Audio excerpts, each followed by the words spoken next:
aise. Suivons des moments de joie et d'amour avec les fêtes de mariage et d'anniversaire. Nourrissons notre foi en Dieu avec les services de prière et de culte. Suivons l'histoire du Congo et les documentaires des Congolais. Soyons connectés sur les actualités des filles et des fils du pays partout dans le monde. Découvrons des émissions de qualité, partageons notre savoir. Nous sommes à votre disposition pour vos émissions en direct de notre studio, dans vos églises et même dans vos maisons. Appelez-nous sur notre numéro WhatsApp. Boss Brothers TV, tout le monde en parle.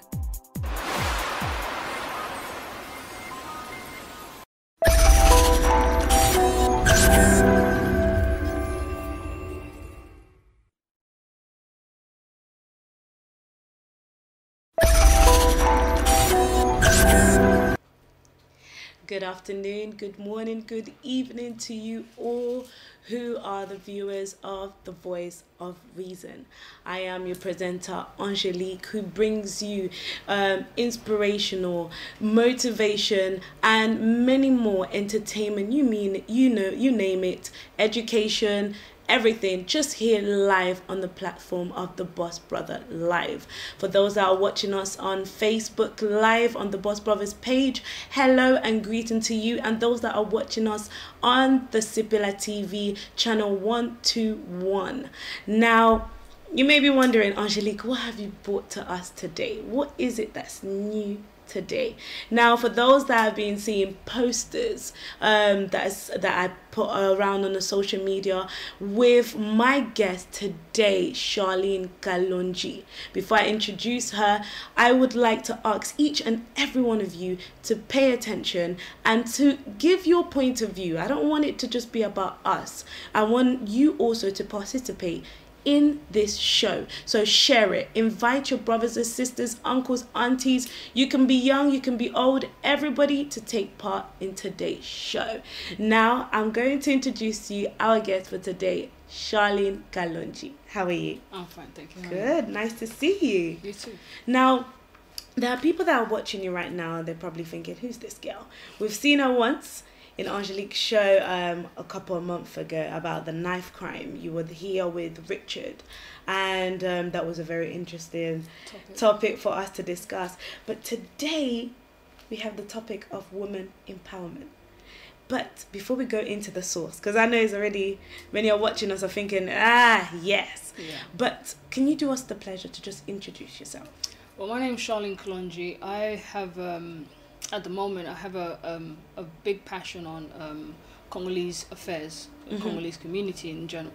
So I have a charity in which focuses essentially on Congolese women, girls, and their community. So be it the English community or communities in America or communities in Congo, as to what's going on that is affecting us or depriving us from even getting to a better place. So hence the reason why I did loads of events on knife crimes, because that is a massive issue in London right now in terms of just our own community as well as the community in general of London and the UK. And on top of that, I have a farm business that I'm trying to set up at the moment that helps affected women of sexual violence and abuse to get employment, not just get aid, but employment, education, and then empower them going afterwards. So what they're essentially going to do on the long term is, from that employment and education, they could take themselves into something that they want to become. Now, you spoke about your business, what you do. Now, with a person with such vision, with such idea, there must be somewhere that everything all started. Let's start from your childhood. Where were you born? I was born in Kinshasa, Congo, Bandal to be specific. Bandal. Yeah, Bandal, yeah. Wow. And your childhood, are you a only child? I'm not actually. I'm a group of 6. I'm number 2 on the list. Yeah, there's a few more people like me, unfortunately. Yeah, there's 6 of us. I don't know, actually, they're all worse than me. But yeah, there's 6 of us. There's 6 of us.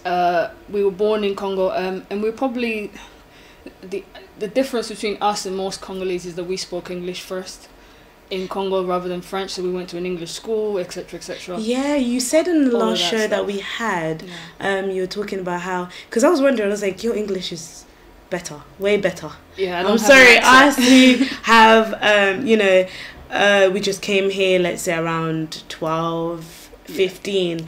Our English is not really that, you know, perfect, but your one is just like, it's like I'm walking into an office and I'm meeting like, hold on, I thought this is a white person talking, like, what? And I was surprised even to find out that you're Congolese. I think that to my parents, I think their job traveling up and down the world gave them a different visuals to when they were going to have kids and how they were going to raise their kids. So it was my dad's you know, enforcement that we learned English and we learned things in a certain way, because he was very, you know, methodical about it. Now, growing up, was it, because your father, it seems like he had a structure of everything. He knew specifically what he wanted, what kind of education would be good for you. He knew exactly what kind of person he wanted you to be. Now, being a child, you might feel a bit, you know, not down, but a bit like dictated a bit. You don't have a choice to speak out or a voice to speak out. It wasn't necessarily overwhelming, because the whole demographic of my community, my close family community, was like that. So my grandparents were also very educational and very, that, you know, methodical and focused. My mum herself was a working woman who was also very much, you know, this is the formula. So yes, he had a different formula to everybody else, but they all had formulas. So one way or another, I was brought up in an environment where everyone knew what they were doing and they were not unapologetic about it. Like, we know what we're doing, that's it. That's very interesting. Now, it seems like you're the first person on my platform that exactly, like, well educated, have, I don't know, you read so many books as well. However, now, yes, education was nice, everything was good. Were there not anything that you found difficult? Did you not, you know, because I've had people that have been bullied because they were taller, because they had more weight or they were much more skinny. I've had people, you know, say that because of the parent pressuring, they had to, you know, they found themselves that they were depressed, they felt rejected. With you, growing up, what was the issue that you found? From an adolescent point of view, of course, I didn't like the fact that television was timed or sweets was controlled. Of course, like, I'm not going to say I didn't. Every child will be like, no, but I want more sweets. Yeah. Whether it was the visit to McDonald's, no, but I want to go every day. So yeah, from that perspective, always. But from a bullying perspective, I think, again, we weren't raised. I remember my grandparents were the kind of people that would tell you, go back out there and fix the problem, rather than you just they're coddling you.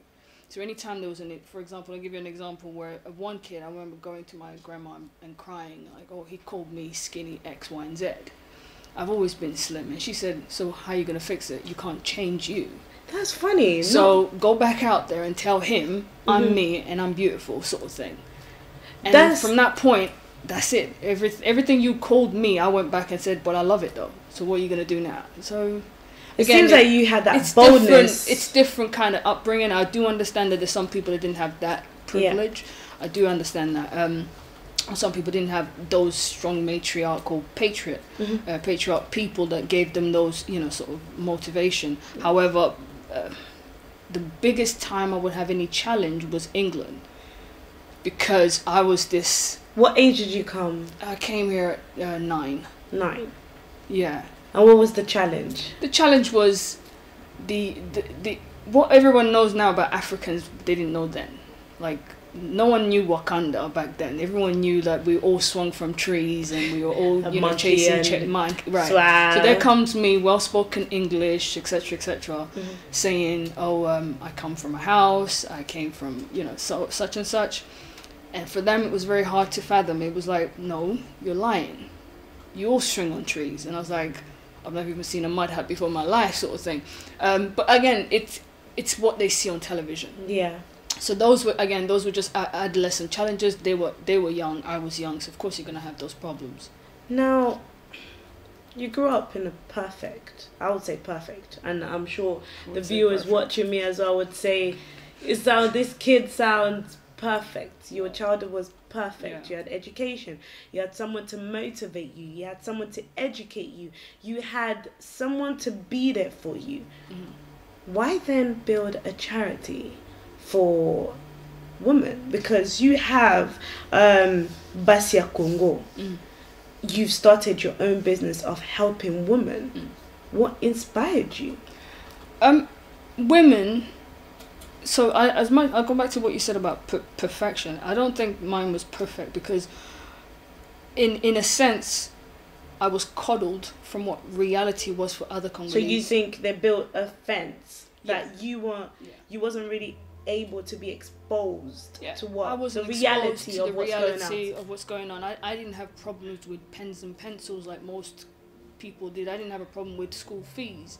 So I was coddled in a sense. So I didn't get to see all of that. In a sense, it's kind of like I feel like I owe it to myself as well as my own participation of what I give to my country to help those that don't have. And don't get me wrong, my parents did help, but they didn't help in the way that I'm helping. They did their sadaka and such.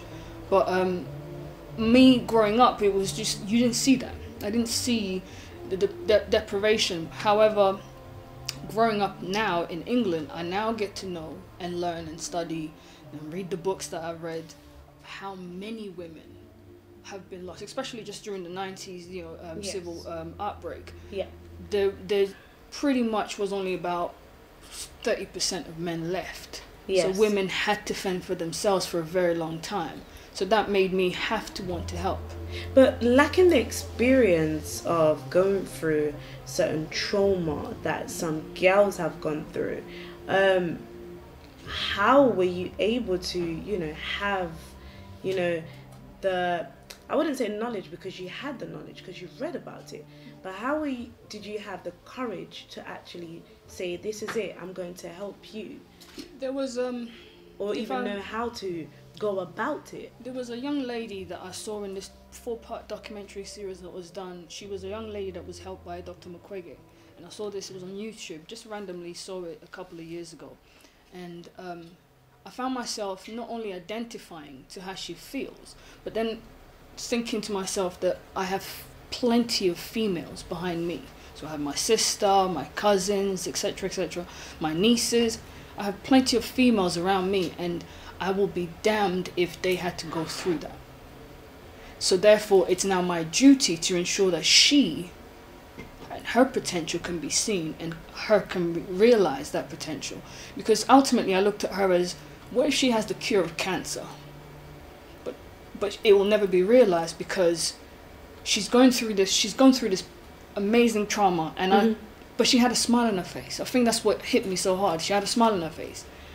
And I thought, okay, but imagine with that smile and that, drive, that compassion that she has for her and the history of she already has, put the right education behind her, the right push and empowerment behind her, what else can she become? She's already become this after going through all of that. But now, if I give her all the benefits that I had, what else can she become? She could become the next cure of cancer, AIDS. She could become, I don't know, but the possibilities are endless.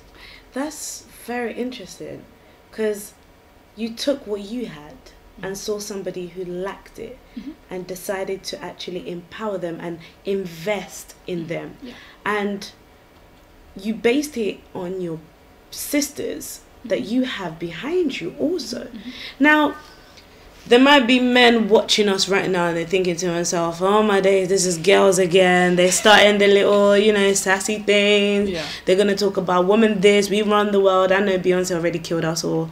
But however, when the word comes to you, or when someone says women empowerment, when I once said this in front of men, some men, a couple of my friends, and I said, women have power.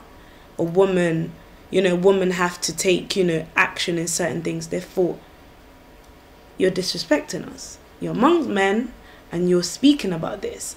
Why? Now, it brought to my attention, I'm thinking to myself, what is it about women? Before we go even into that, because I have a surprise for all the audience. Don't worry. Angelique always has something up her sleeve. If I say woman empowerment to you, how will you define it in your own word? The first part of women empowerment is that it is not a competition to push men back down or push men down or keep men down. It's not a competition. There's no none of that. So to empower a woman, rather than look at the word empower, because I think the word power has been taken in some negative connotation. The wrong yeah. So rather than look at the word empower, just look at it as leg up. So if we just imagine that we're both climbing a wall, the wall is so high that it's beyond my height and your height. One of us would say, "Let me lift you up." Yes. To get up there. And then when you're up there, you're going to be pulling me up. So that is women empowerment for me. But in the Western African, I'll say Western African, because if I say Congolese, I don't want anyone throwing stone at me and being like, Angelique, what are you doing? In Western African, it seems like when anybody mentioned that word, woman empowerment, it seems like you're lacking submission. You're lacking respect. They take in the wrong concept. Now, in a couple of minutes, I'm going to call Dr. Emmanuel Lumami. He is a teacher, I can say. He also preached. He was my mentor before I became who I am today, being on your screen. Now, we're going to ask him these questions from his aspect of a religion, because I feel like religion brings a different view, or kind of I would say brings a grenade into that word of woman empowerment. It seems like they just want to crush it, and they use the Bible verse, many men says a woman has to be submissive.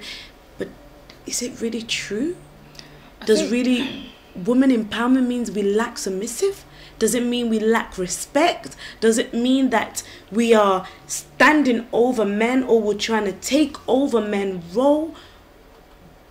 In a couple of minutes, I know you wanna throw shade. I know Charlene's ready, but don't go anywhere. Just in a couple of minutes, we're gonna call Dr. Emmanuel Lumami, and he will be with us shortly. See you soon. Salut tout le monde, c'est Raphaël Kabongo, Mister des Blagues. Je suis en plein Grèce, Athènes. Check. Original. Vous savez, ça c'est Comfort Zone, une émission socio-culturelle. Nous partons partout dans le monde.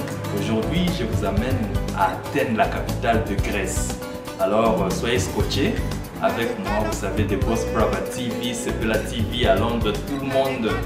Vraiment, Boyevi, ma Solonde, tout le monde en parle. Restez scotchés avec moi et puis nous allons visiter la Grèce ensemble avec vous. Allons-y. Original.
ange bakoyaka sur la terre.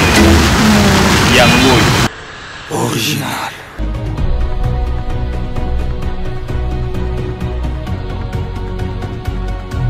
Rafil Kabongo. Ah!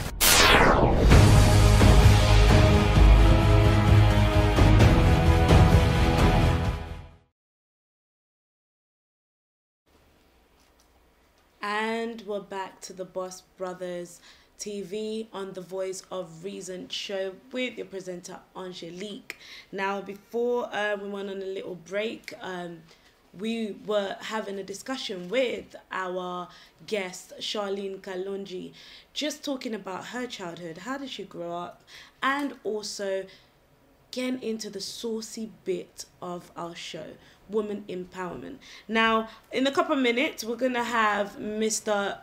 Dr. Emmanuel Lumami, here live with us on telephone. He will be discussing with us what is his point of view on woman empowerment. And before that, Charlene, let me say Lingala Tika. Now, what do you think goes on into men's mind when they hear woman empowerment? I think what we've got is a long lineage of demasculinization. So men have become afraid of any word in terms of empowerment or motivation, or I'm a boss, I'm a leader, that comes from a feminine perspective, because their position has already been questioned. The position has been questioned for such a long time that they feel that any time that is presented, it is that way.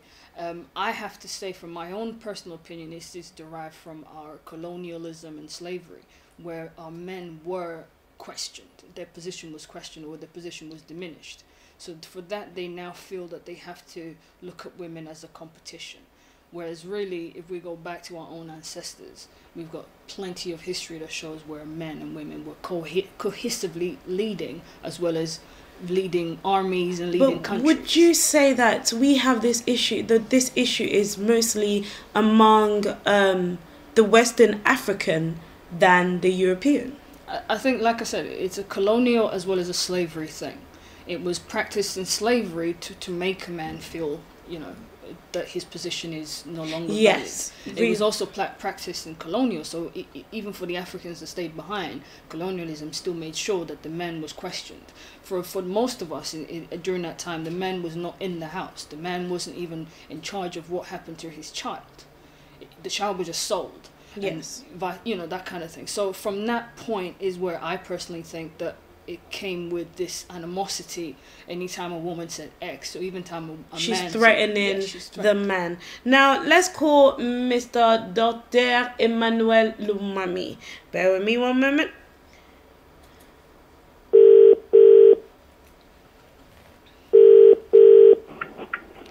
Hello? Hello, Dr. Emmanuel Lumami. You on the Voice of Reason show with Angelique. How are you? I'm okay, thank you. By the grace of God. How are you? I am well. Now, Dr. Lumami, we really need your assistance here, because we have an issue where the word woman empowerment comes into term. It suddenly sounds as a threat to a man. Would you agree? Thank you for your questions. Personally, I will strongly disagree. And for the simple reason is that when we look at even in the Bible point of view, the Bible does not call a woman a slave. It calls it a meet help. It means that it's somebody who is actually capable, somebody who actually is strong to help you. So if your definition of a helper is somebody actually is weak, then I think that you actually get it all wrong. Because you need to have a woman who is actually more an asset onto you than more than a deficit. A woman has no cost you. Must be when she must be empowered at the level that she can actually get actively involved in your decision making, actively involved in in everything that that's happening in the house, actively involved in your planning, actively involved in this, so that you can be able to build a solid house which actually standing on good values. So I think that when there's some men feel threatened because they talk about women empowerment, I think that they're just being just kind of like to be a bit of macho or something. In your own word, what would you say, as you know, as a man of God, a teacher, and a doctor also, if you were to define a role of a woman in a household, what would you say? Okay, I think the first thing that I think one of the most fundamental role of a woman in the household basically is a woman who makes a home. Who gives them a house. When you say make it a home. When you say make it a home, what do you mean make it a home? Think about it this way, right? When you have a house where your wife in the house actually is your wife is a person who does not like visitors, right? Yeah. It doesn't matter how much you want to receive visitors, people just not want to come to your house because your wife, she's just not a good person. But when you have a house, a wife who actually is really welcoming, everybody wants to come to your house because she creates the ambience in the house on itself. You understand? Mm-hmm. And also, not only that, the woman is actually the bridge between the father and the children. Do you understand? So basically, anything that the father wants or needs to want his children to be, he will actually communicate it directly to his wife. And that is the mother who takes it now, interpret it in a language that children can understand. Now, this question, I don't know how I'm going to put this in word. What is a difference between a woman who is what would you say a difference between a woman empowerment and a woman being submissive? I think that there is no difference. There's no difference between the two because you can be an empowered woman and also at the same time submissive. Because we have for example, let's give an example. The woman who is the CEO of Barbary, for example, she's a woman. She's just coming from every child. She's a woman, but when she's in a company, she's a CEO. But when she's in the house, she's a wife. And we have many examples of powerful women who actually are empowered, but at the same time also submissive women in the house. So I don't think that they're also excuses, but I think for me, they're actually also complementary. However, there is now something else where there's now an issue when it comes to women empowerment. Many women think that women empowerment means that, oh yes, we don't need men anymore, we can do it by ourselves. That is foolishness. Being a woman empowered is not that you don't need men anymore. No, it means that now you can also try to build on yourself. You don't need always a man to be there. You can actually make decisions. You can also you can actually contribute actively to the role to building the house. That's what women empowerment is all about. It's not about building women who are actually going to be standing against men. Oh no, men cannot do this. No, oh men not step up for me. No, it's more for me that it's more that women now can actually stand and do what they have to do. I'll give a very simple example. On my profession, I work with multiple women who actually help them. They're out the way housewives, but today they've got businesses. They have companies who actually they are even employing people here right in the UK. Some of them even in the DRC in Congo. You understand? So basically, I empower those women for them to be able to be an asset, to be able to contribute financially to their household.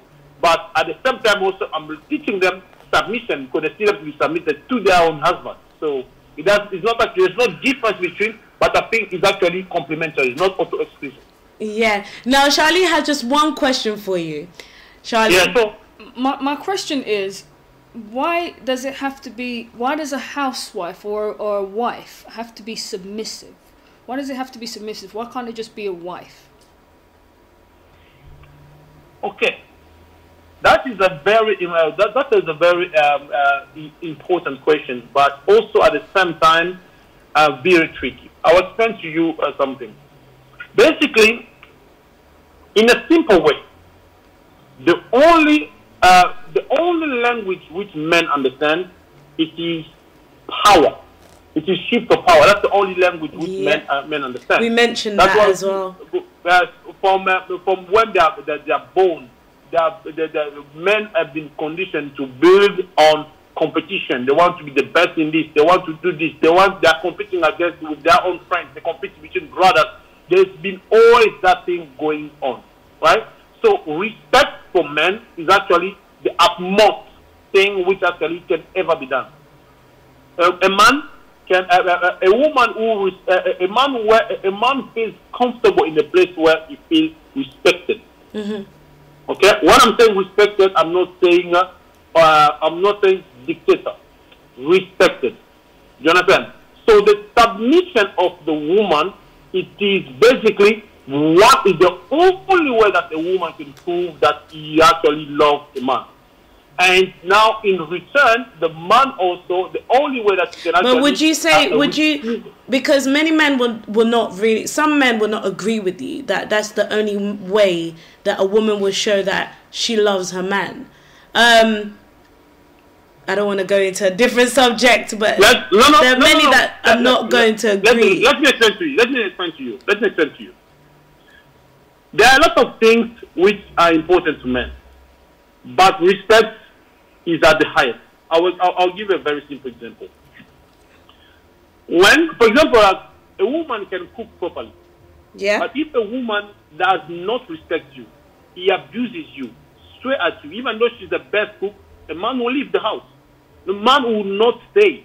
Does it make any sense? Even if the woman is actually the best at giving her husband the best time, the best time in their intimacy, but man will enjoy it at that time. But the reality is that, as long as outside there is no respect, but the husband does not feel respected in front of people, he will walk away. You understand? Because we need to understand that women think that, for example, that women don't understand men in one sense. Why? Because they think that there are many things which attract the men. No. There are many things which men love to do when they are with women. But there's only one thing which is really required, it is that submission. When a woman is submissive to a man, brother Junior, in a position that he can teach or deliver to her everything that he has. Dr. Limami? Sorry, just a quick insert. Respect can be achieved without you showing fear or submission. Respect can be given to a spouse without any submission. Let me just be clear. Submission does not mean to fear someone. That's not it. That's clear. Submission, that is submission very clear. and fear is completely different.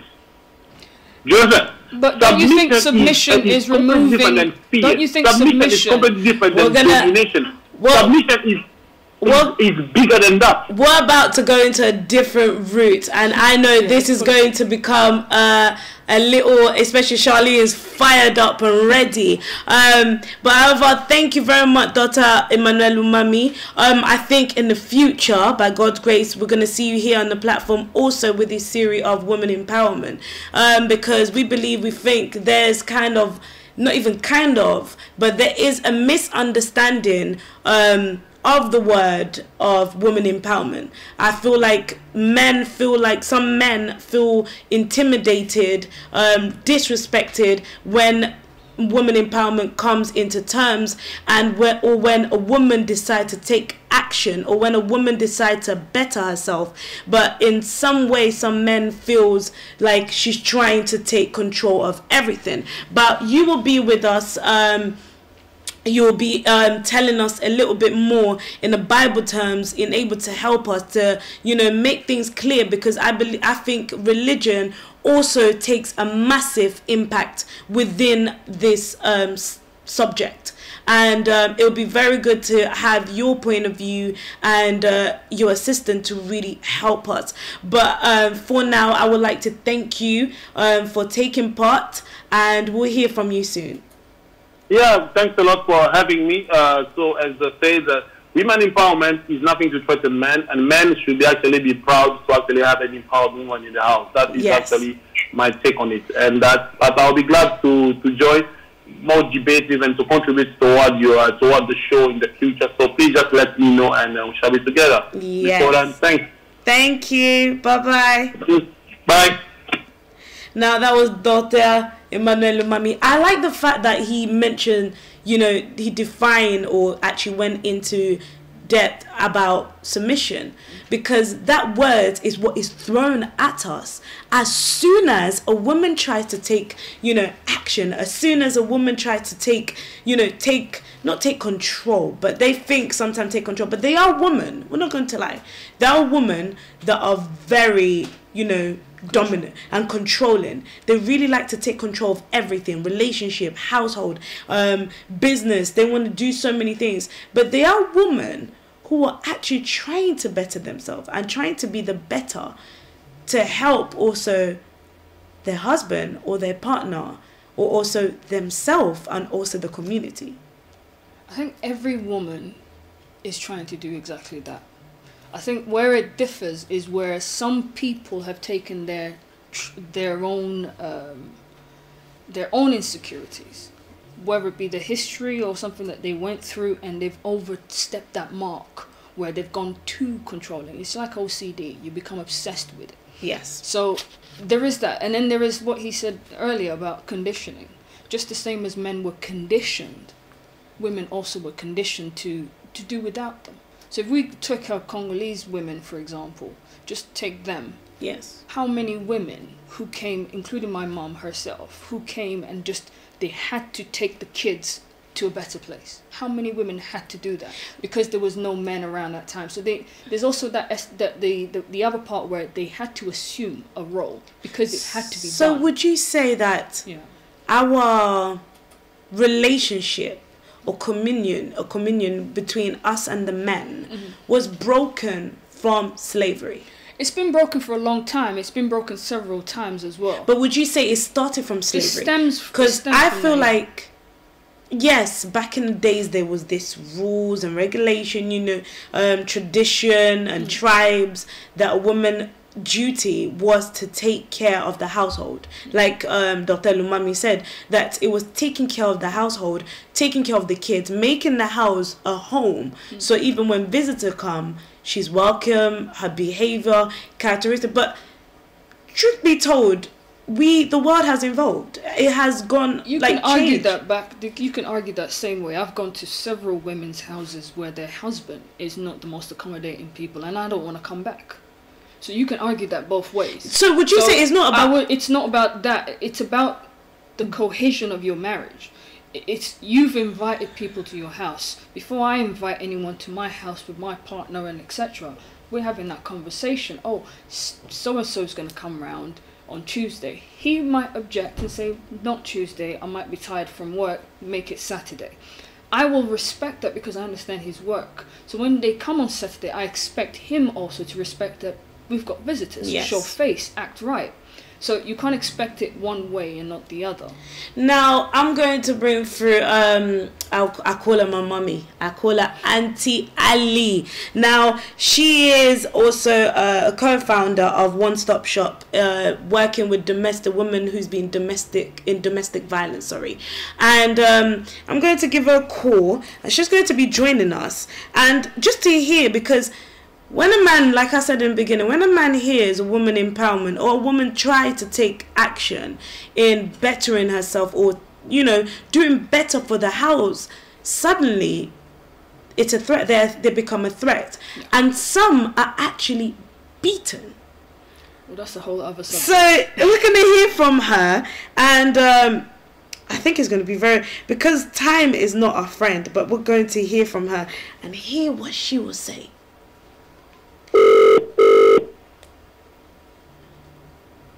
Hello. Hello, Auntie Alima. How are you?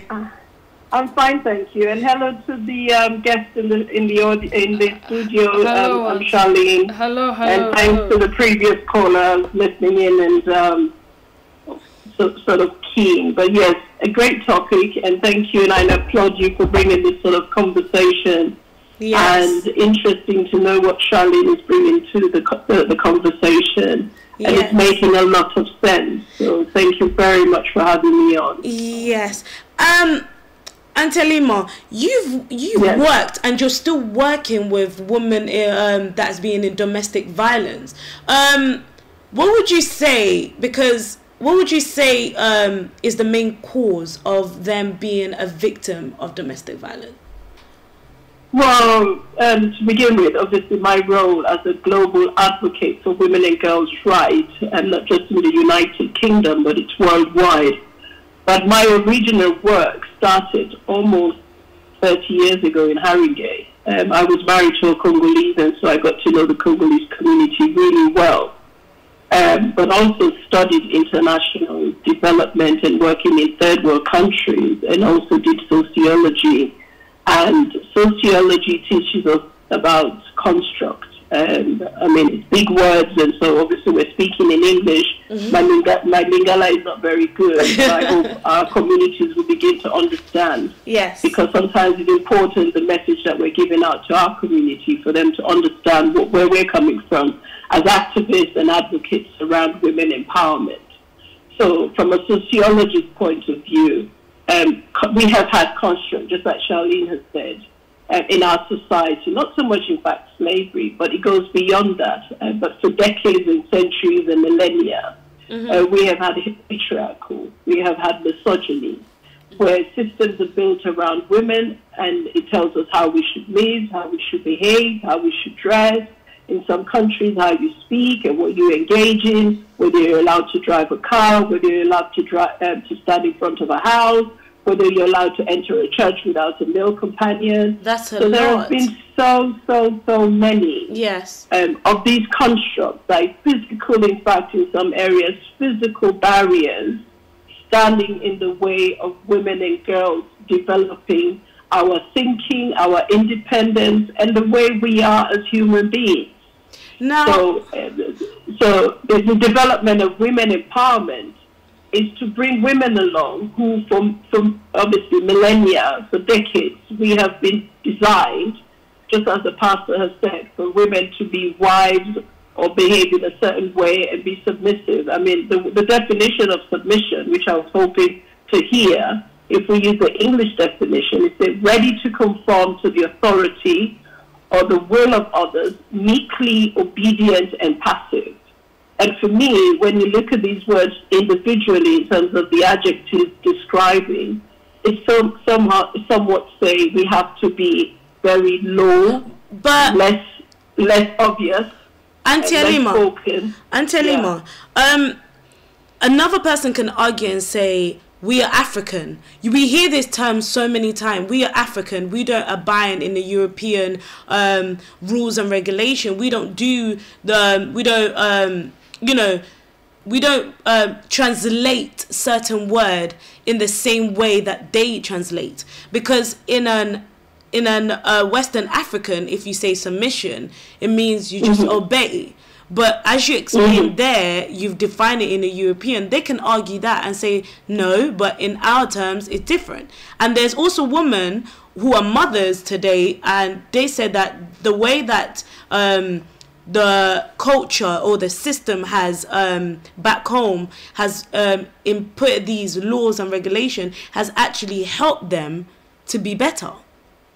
Would you agree? Well, I mean, again, sometimes people take things out of context when it comes to definitions and how we describe things from African perspective. In fact, in terms of, if I were to use my upbringing coming from Sierra Leone, where we have steeped traditional beliefs and practices, combine that with political enforcement and religion. I mean, literally women are controlled from the day you are born. So no different to that of a Congolese settings, to be honest. But in fact, in Africa, for decades, our women have not had the power to use their voice, to exert themselves. So it's difficult. But what we have now seen, change is coming along.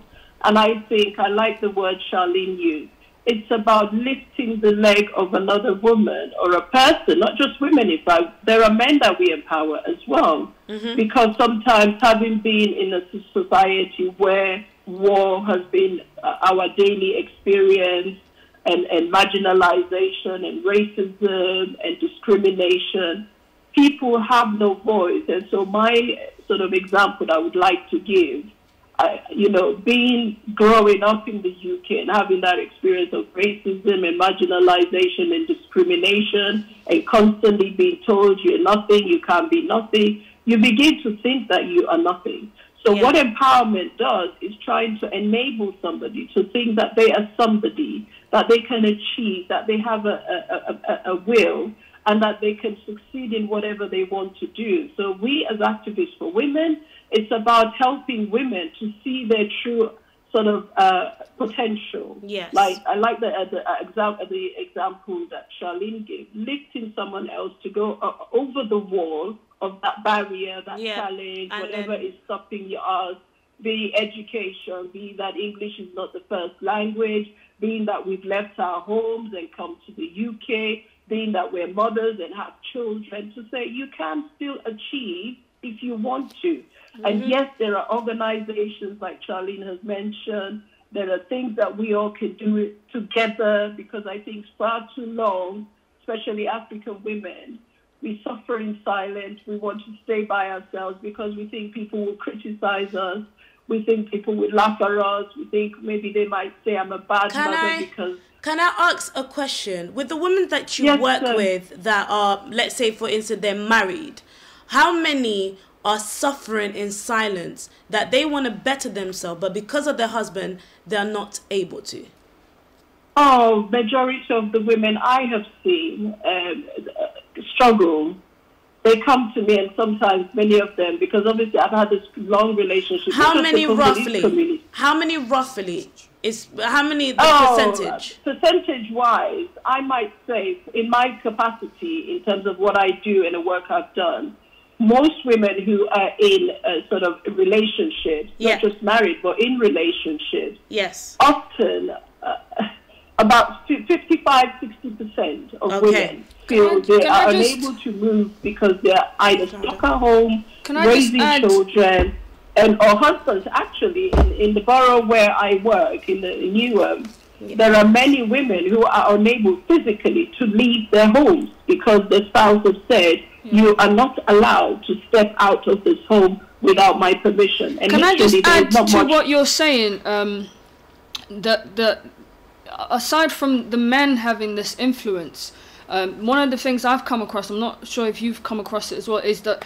when women divorce or the man leaves the women, that's a big thing that I've come across, that the family of the men take everything from the woman. Charlene, so the woman gets nothing after divorce. You have to hit, almost kicked out. So we need to be very careful when we say African ways. These are things that are considered African ways, but they're killing women because they're getting kicked out of houses with nothing on their back. Now, Auntie Ali, yes, please. Because the time is not a friend, really.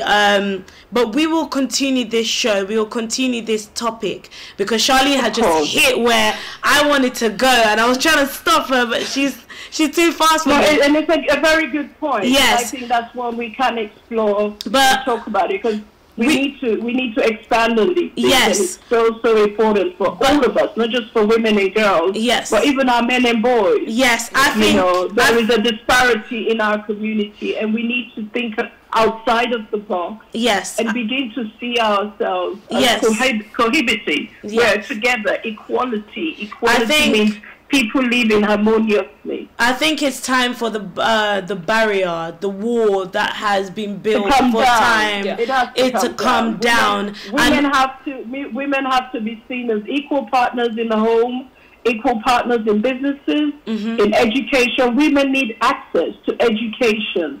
There is so much a woman can bring to their community and their family. I think for far too long we have been told, and there's also women by our families, our communities, by politicians, that women can't do this, we can't. Well, to be honest, in the UK alone, if you look at so many businesses that have sprung up in our community, most of them are run by women. Yes. And if you look, most times it's women raising children. We have good children going up to university and becoming better citizens.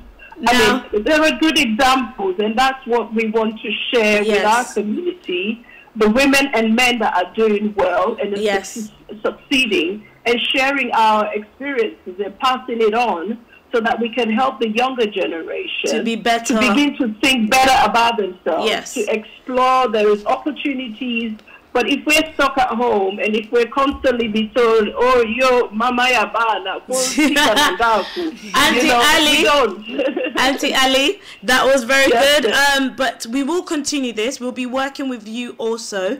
Of course. I really want us to take it step by step, because I want those that are watching us to fully understand, because I feel like there's been shows about this. There's been it's been spoken about, but really not many people really pay attention, and not many people really took action and took it all the way through, in able to, you know, break these barriers, in able to help other women also, and men, not only women but also men, to understand and bring that unity among us. But we will be in contact. Thank you very much. Thank you very much, and your comments. Thank you to Charlene and the previous caller. Yes, thank you. Thank you. Thank you very much. Have a wonderful day. Bye bye. That was a lot. That was a great insight. It was a good, but I wanted to take it step by step.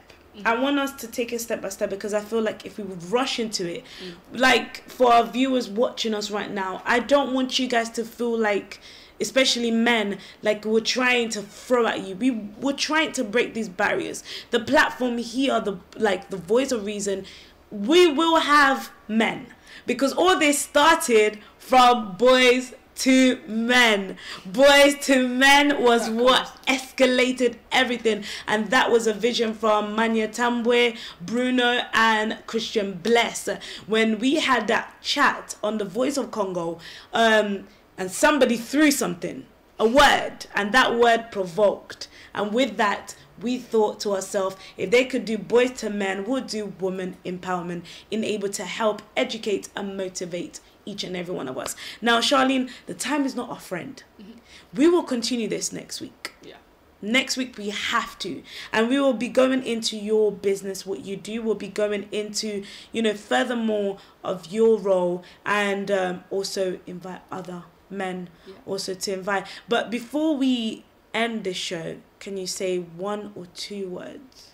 Apart from, you know, the fact that our men, I think I said this before, if not, I'll say it again. Our men are in a position where they're suffering. I think we need to understand that. So there's a lot of building up we need to do, rather than attack. So when we have these dialogue, it is not to break them again. It is to recognize that there's situations or factors that we need to fix. But it's also for us ourselves as women to take a look in the mirror and say, am I doing that or not? And could I be doing it? And how could I benefit from this? So it's a like she said, cohesive. It's a cooperation. It's a community. We're not here to. I don't get anything out of attacking men, because essentially I'm the kind of woman that will tell you 100% I need a man. I don't see a world where we don't need it. We need a man. But women need a man. In saying that, in closure, in terms of the business, check out Kento Farms on Facebook and GoFundMe pages, and if you can support, please do. Yes. Like I said, time is never our friend. So I don't like saying goodbye to each and every one of you, especially if the topic is saucy, especially. But however, I like the fact that Charlene said that, you know, it's time for us women to look in the mirror.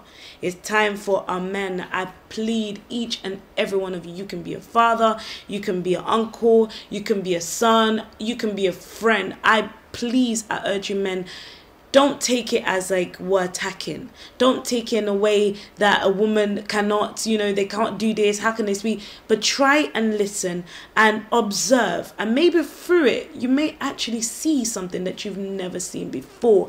Now, I would like to thank you, our viewers that has been watching us from the beginning to the end. The Voice of Reason is always here every Saturday from 3 p.m. to 4 p.m. where we discuss juicy topics about, you know, women empowerment, issues that's happening within our community, in our society, talking about even artists, you know, actors, even, you know, people that are doing production, people are doing something within our community. It doesn't have to be big, and finding out exactly who are they and how they're inspiring each and every one of us within our community and our society. But from me to you, Angelique, I will see you next week at the same time. Don't miss out. 3 p.m. is the time on the Boss Brothers page, Facebook page, live every 3 p.m. on Sibilla TV. Yes, there's a box that you can watch us on every Saturday, which is called Sibilla TV box. If you would like to gain more information, please feel free to contact me on my Facebook, Angelique Rebecca, and I will be more than happy to assist and tell you more information. But Charlene, if somebody wants to contact you, how are they going to contact you? Well, I'm on Facebook, but essentially, if you want to just check out the business side of it, it's Kento Farms. But I'm on Facebook, Charlene Kalonji. It's not a hard name. Kalonji. Now, from us here on the studio to you who's watching us, wherever you are, we would like to say thank you and see you next week. Bye-bye.